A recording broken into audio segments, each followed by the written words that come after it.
Hello everyone, in this video I will briefly explain four important types of assessment used in education. Let's begin with informal assessment.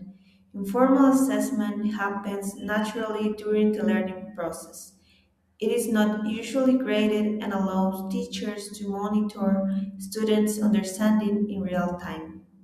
For example, classroom questioning, teacher observation, exit tickets, and oral feedback are all forms of informal assessment. These strategies help teachers adjust instruction immediately based on students' needs.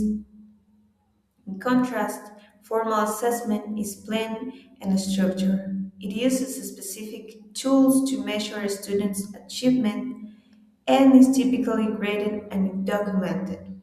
Some of the examples include written tests, final exams, standardizing tests, and rubric-based projects. Formal assessments provide measurable evidence of learning outcomes. Now let's move to formative and summative assessment. Formative assessment takes place during the learning process and focuses on improving student performance through feedback. It is usually low scales and supports growth rather than final evaluation. Examples include draft revisions, peer feedback, practice quizzes, self-assessment, checklists. The main purpose is to guide students toward improvement. But if we talk about summative assessment, which is conducted at the end of a learning period to evaluate whether students have achieved their learning objectives. It is typically graded and considered high scales because it measures final performance. Some of the examples include final exams, end of unit tests, and standardized assessments. Its purpose is to certify learning and measure achievement. Next, we have norm reference and criterion reference assessment. Norm reference assessment compares a student's performance to that of other students.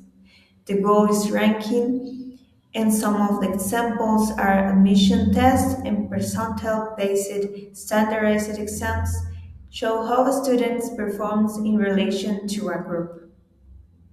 But if we talk about criterion reference assessment, we talk about measures performance against specific learning standards or objectives. The focus is mastery rather than comparison.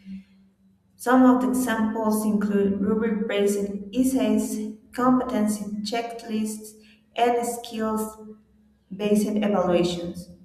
Here, students are assessed based on whether they meet established criteria.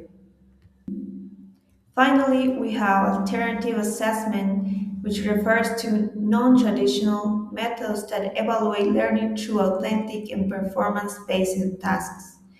This type of assessment emphasizes real-world application and deeper understanding. Some of the examples include portfolios, presentations, projects, journals, and performance tasks.